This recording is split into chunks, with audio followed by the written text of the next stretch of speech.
बिस्मिल्लाहिर्रहमानिर्रहीम। तो इस वीडियो के अंदर नर्वस सिस्टम है। नर्वस सिस्टम चैप्टर नंबर 11 के अंदर आता है। इसमें हम इसकी ऑर्गेनाइजेशन और फंक्शन और नर्वस सिस्टम को ओवरव्यू देखेंगे।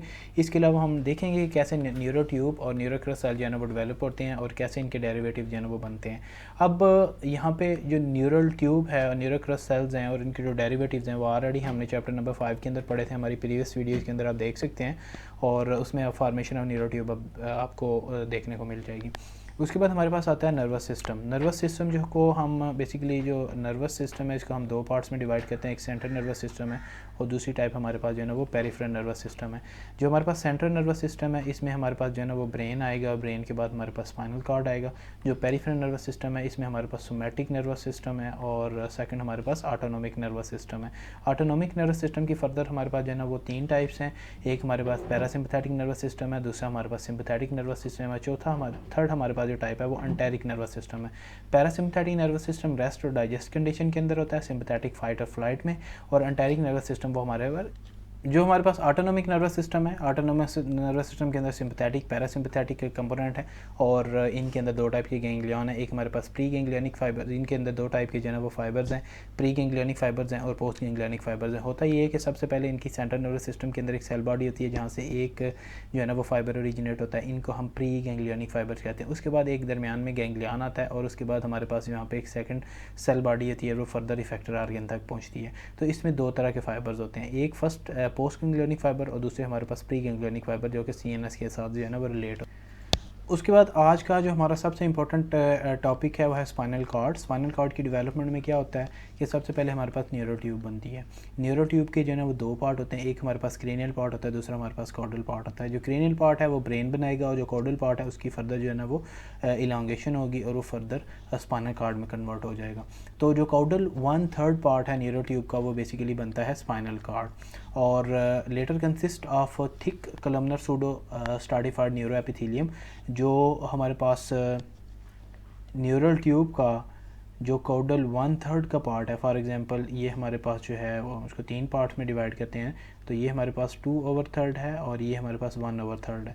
तो 1/3 जो हमारे पास पार्ट है वो तो हमारे पास स्पाइनल कॉर्ड बनाएगा और इसके अंदर जो एपिथेलियम होगी वो हमारे पास सूडो स्ट्राटिफाइड न्यूरो एपिथेलियम उसको कहेंगे। इसके अंदर कलमनर सेल्स होंगे और दूसरा जो नाम है कि हम इसको जो है ना वो न्यूरो एक्टोडर्म भी कह सकते हैं। तो न्यूरो एपिथेलियल सेल्स जो होते हैं ये इनकी तीन लेयर्स होती हैं। एक फर्स्ट लेयर है जो कि इंटरनल लेयर है, उसके बाद हमारे पास मिडल लेयर होगी, मिडल लेयर के बाद हमारे पास थर्ड लेयर होगी। ये इस तरह जो है ना वो मिलके एक स्पाइनल कॉर्ड की स्ट्रक्चर बना देंगे और इनके दरमियान में हमारे पास जो है ना वो सेंट्रल कैनाल होगी। ये हमारे पास कैनाल है। उसके बाद ये हमारे पास ये वाली जो लेयर है ये हमारे पास इनर लेयर आएगी। इनर लेयर के बाद ये वाली जो हमारे पास ग्रीन में लेयर है ये इंटरमीडिएट लेयर है, दरमियान वाली लेयर है, और ये जो हमारे पास येलो कलर में लेयर है ये हमारे पास आएगी आउटर लेयर। तो ये तीन लेयर से स्पाइनल कॉर्ड जो है ना वो मिलके बना होता है। इसकी जो ओरिजिन है बेसिकली तीन लेयर से है। अब उन तीन लेयर में जो इनर लेयर है उसको हम एपेंडाइमल लेयर भी कहते हैं और वेंट्रिकुलर लेयर भी कहते हैं। और उसके बाद हमारे पास जो बी लेयर है जो कि फर्दर हम एपेंडाइमल लेयर ब्लैक में आएगी, ये हमारे पास ब्लैक है। उसके बाद हमारे पास ग्रीन में आएगी। जो न्यूरो एपिथेलियल सेल जो हैं वो प्रोलिफरेट करते हैं, डिफ्रेंशिएट हो जाते हैं इन द न्यूरोब्लास्ट और जो कि प्रिमिटिव न्यूरॉन में फर्दर कन्वर्ट होंगे। और ये जो न्यूरोब्लास्ट सेल्स हैं ये माइग्रेट करेंगे टू फॉर्म दी इंटरमीडिएट और मेंटल लेयर। तो जो न्यूरो एपिथेलियल सेल्स हैं ये फर्दर बनाते हैं इंटरमीडिएट लेयर और उस इंटरमीडिएट का सेकंड नेम मेंटल लेयर है। और ये जो लेयर है ये basically grey matter of the central nervous system बनाती है। तो grey matter of the central nervous system basically mental layer से बना होता है।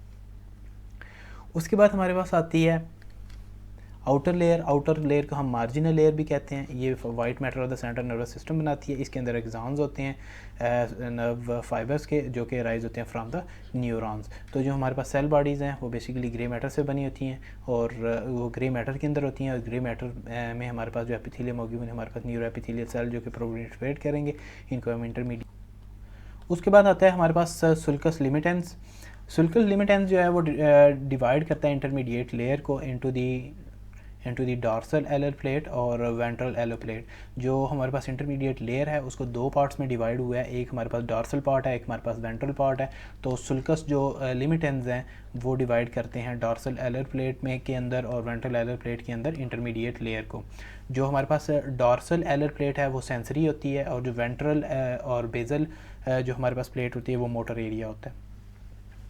जो दो एलर प्लेट्स होती हैं वो फ्यूचर डॉर्सल हॉर्न में कन्वर्ट हो जाती हैं, और जो दो एलर प्लेट्स हैं राइट और लेफ़्ट साइड वाली वो एक दूसरे के साथ कनेक्ट होती हैं एट द रूफ प्लेट, जिनको हम फर्दर वीडियो के अंदर देखेंगे।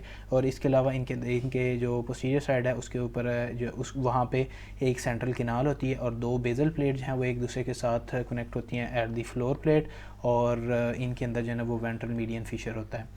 और जो हमारे पास बेजल प्लेट हैं ये वेंट्रल हॉर्न और लिटिल हॉर्न बनाएंगी, और जो हमारे पास एलर प्लेट है वो हमारे पास डॉर्सल हॉर्न बनाएगी। जैसा कि आप इस पिक्चर के अंदर एवोल्यूशन ऑफ स्पाइनल कॉर्ड को देख सकते हैं कि स्पाइनल कॉर्ड बेसिकली जो है ना वो 3 लेयर से मिलकर बना होता है। उन 3 लेयर में सबसे इंटरनल जो हमारे पास ये वाली लेयर है, ये वाली जो लेयर है ये हमारे पास इंटरनल लेयर है, और इस लेयर के बाद हमारे पास जो आउटर लेयर आएगी वो हमारे पास इंटरमीडिएट लेयर आएगी। तो इंटरमीडिएट हमारे पास ये इस कलर के साथ ये वाली जो लेयर है हमारे पास इतनी जो लेयर है ये हमारे पास इंटरमीडिएट लेयर है, ये इंटरमीडिएट पार्ट है, और इसी तरह ये दूसरी साइड पे भी इंटरमीडिएट पार्ट है। उसके बाद हमारे पास आएगी आउटर लेयर। आउटर लेयर ये वाली जो हमारे पास लेयर है ये हमारे पास आउटर लेयर है।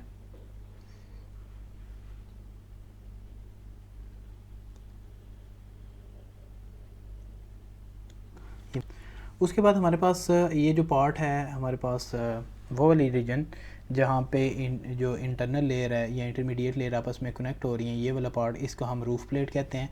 और लोअर साइड पे जहाँ पे जो हमारे पास जो डॉर्सल प्लेट्स हैं, बेजल प्लेट्स हैं वो एक दूसरे के साथ कनेक्ट हो रही हैं, उनको हम फ्लोर प्लेट कहते हैं। जहाँ पे एलर प्लेट आपस में कनेक्ट हो रही हैं उनको हम रूफ प्लेट कहते हैं। और ये वाला जो हमारे पास पार्ट है ये एलर पार्ट है, और दूसरा हमारे पास ये वाला जो लोअर साइड पे हमारे पास पार्ट है ये हमारे पास बेजल पार्ट है। तो बेसिकली यहाँ पे सुल्कस लिमिटेंस है। सुल्कस लिमिटेंस क्या करता है, यहाँ पे एक जो है ना वो लेयर या एक पार्ट होगा, एक मार्जिन होगा जो कि इंटरमीडिएट पार्ट को इंटरमीडिएट लेयर को एक और सेकंड दो पार्ट्स में के अंदर जो है ना वो इसको डिवाइड कर देगा। तो वो दो पार्ट्स के अंदर डिवाइड हो जाएंगे। इनके दरमियान में जो कैनाल उसको सेंट्रल कैनाल कहेंगे।